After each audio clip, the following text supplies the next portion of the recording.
Shalom et bonjour, soyez tous salués dans le puissant nom de notre Seigneur Jésus. Comme je le dis toujours, c'est ce seul nom qui sauve. C'est le seul nom qui a été donné dans les cieux, sur la terre, pour être sauvé. Donc, ça veut dire que si vous voulez être sauvé, vous êtes obligé de croire en Jésus. Jésus est le seul train qui va vers une direction et pour un point donné. Si vous ne prenez pas ce train, vous n'arriverez pas. Vous n'arriverez jamais. Si vous empruntez un autre train, vous arriverez dans une autre destination. Mais vous n'arriverez pas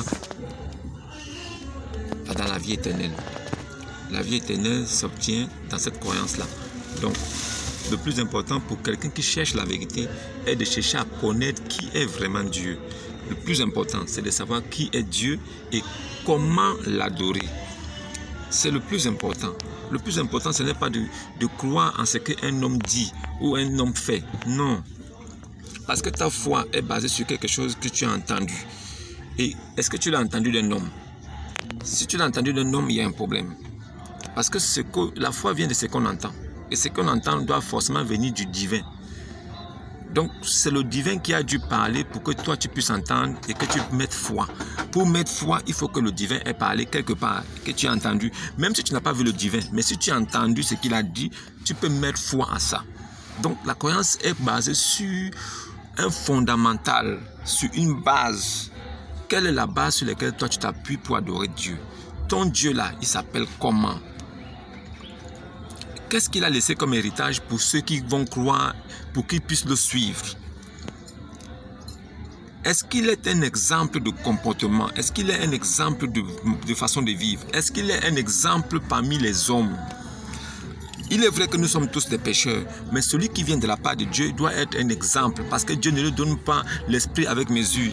Dieu lui donne la perfection pour qu'il soit une perfection parmi les hommes imperfects.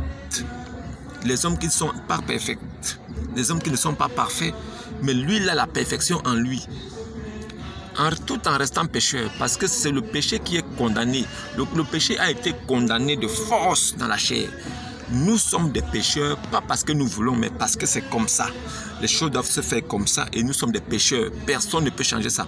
Même si vous acceptez Jésus, vous êtes pécheur. Vous restez pécheur. Personne ne peut dire qu'il est devenu saint parce qu'il a accepté Jésus. Nous sommes sanctifiés. C'est le côté spirituel qui est sanctifié. C'est le côté créé à l'image de Dieu invisible qui est sanctifié.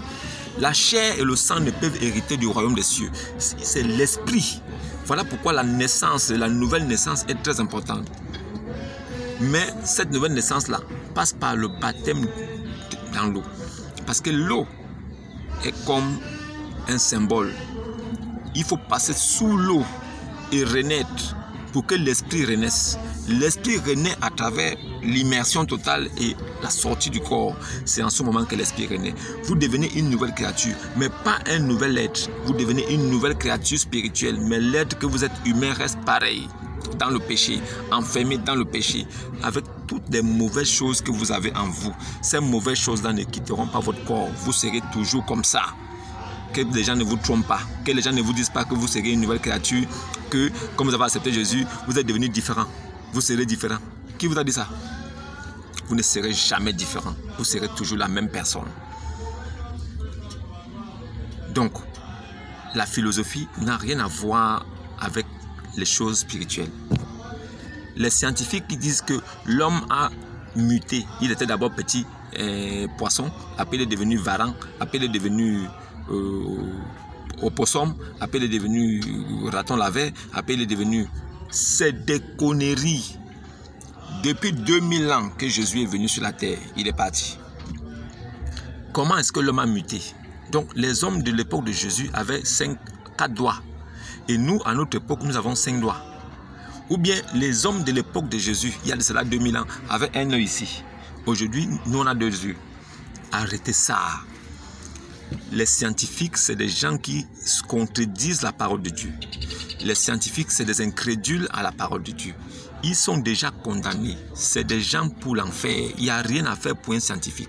Un scientifique qui fait ça parce que c'est un métier, mais qui reconnaît que Jésus existe, à partir de là, il est sauvé. Il prend son baptême. Mais ne dites pas que l'homme a muté depuis des années et il est devenu ce qu'il est aujourd'hui. C'est impossible. Ça ne peut pas se faire. Un homme ne peut pas changer d'être animal et devenir homme aujourd'hui. C'est faux. Sinon, on aurait vu l'évolution des hommes depuis l'époque de Jésus jusqu'aujourd'hui. Mais L'époque de Moïse, ils étaient comment? Repartons même 5000 ou 10 000 ans en arrière.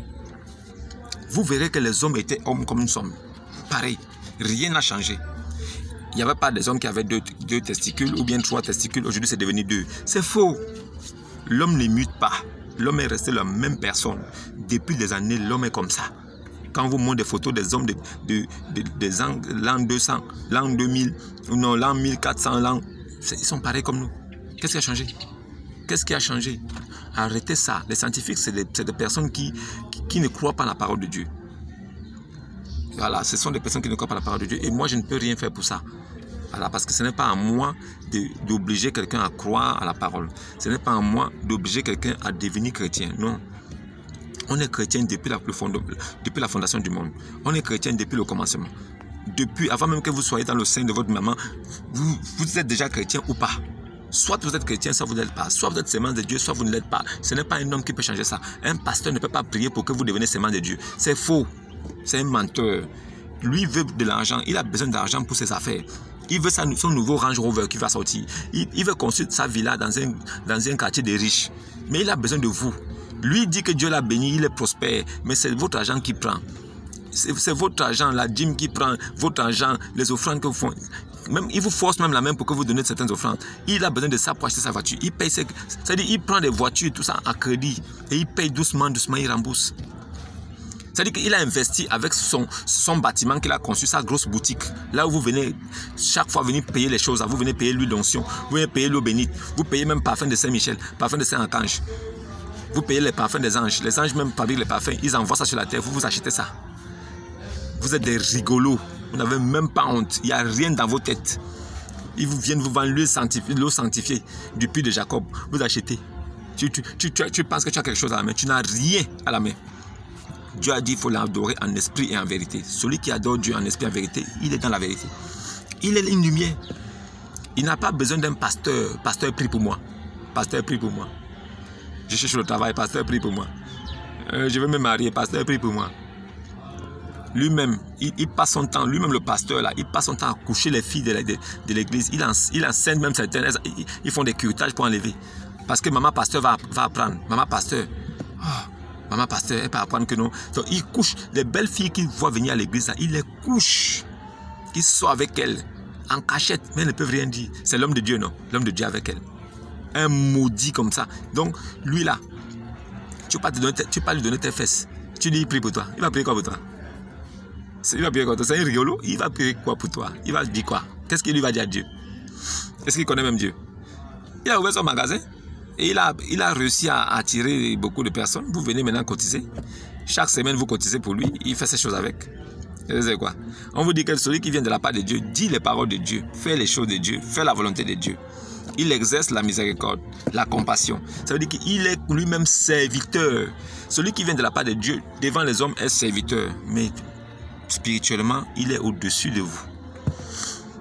Sur la terre des hommes, des chairs, il doit être là pour vous servir. L'agent des quêtes de la dîme doit servir pour la veuve, l'orphelin. C'est pour donner dans les orphelinats. L'agent de la dîme doit servir pour aider l'étranger en difficulté.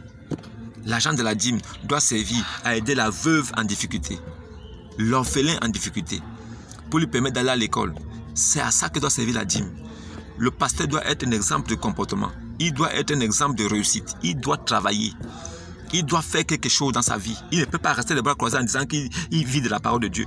Tous les hommes de Dieu ont la parole de Dieu en eux, mais ça ne les empêche pas de travailler. Il faut travailler. Jésus lui-même était charpentier. Jésus lui-même étant venu sur la terre, il était charpentier. Et quand il a commencé à exercer son ministère, c'est vrai qu'il vivait de ça, mais il passait son temps plutôt à faire plutôt du bien. Le bien-être, il faisait le bien-être aux autres. Il ne se faisait pas du bien à lui-même. Jésus passait son temps à soigner les gens, à guérir les gens, à ressusciter les gens. Il annonçait la bonne nouvelle. Il guérissait les blessures du cœur. Il guérissait les blessures spirituelles des gens. Il guérissait les blessures de l'esprit. Il soignait l'esprit des gens. Il apportait la vie. Il avait la parole de la vie éternelle en lui. Il était une source de bénédiction pour ceux qui marchaient avec lui. Mais ce n'était pas lui qui prenait avec les autres, ce sont les autres qui prenaient avec lui. Qu'est-ce que vous n'avez pas compris? Vous faites quoi dans cette communauté? Là, on vous digue, on vous conduit en enfer et en prenant en même temps votre argent. Ça veut dire qu'il prend vos richesses et il vous conduit en enfer. Vous êtes là-bas. Hein? Cette communauté-là, on vous dit qu'il faut que tu crois d'abord au messager. Tu dois croire au messager pour être sauvé. Ça veut dire qu'on ne te dit pas qu'il faut croire en Jésus. Hein? On te dit que tu dois d'abord croire au messager. Après, tu vas croire en Jésus. Donc le messager même passe même avant Jésus. Des maudits comme ça. Regarde les banamistes. Les banamistes, ce sont des rigolos. Un banamiste n'est pas sauvé. Un banamiste est perdu. Le banamiste dit qu'il faut d'abord croire en Branham. Il faut croire en William Branham avant de croire en Jésus pour être sauvé. Dans le cas contraire, tu n'es pas sauvé. Comment pouvez-vous dire aux hommes qu'il faut croire d'abord au messager avant de croire en Jésus? Comment pouvez-vous dire à un chrétien, quelqu'un qui est chrétien, si vraiment il est chrétien, de croire d'abord au messager dont vous croyez, dont vous vous réclamez, avant de croire en Jésus? Comment? Un branhamiste dit qu'il faut croire en William Branham et après tu crois en Jésus pour être sauvé. Si tu ne crois pas en Branham, tu n'es pas sauvé. Donc le livre de foi sur lequel lui-même le branhamiste s'appuie, William Branham là lui-même, Marion William Branham là, il s'appuyait sur quel livre? Le livre de foi de William Branham était la Bible, les 66 livres. C'est sur ça que lui fondait sa foi. Maintenant, il a dit des choses. Ces choses-là sont restées écrites et ces branhamistes apprennent pour dire que c'est ces choses-là maintenant qui ont de la valeur plus que la Bible elle-même. Un branhamiste dit qu'il faut d'abord, quand tu veux prendre le baptême, il faut d'abord que tu acceptes que Branham est Jésus, Dieu qui est revenu. Et après, tu acceptes Jésus. Après, tu te fais baptiser. Est-ce que vous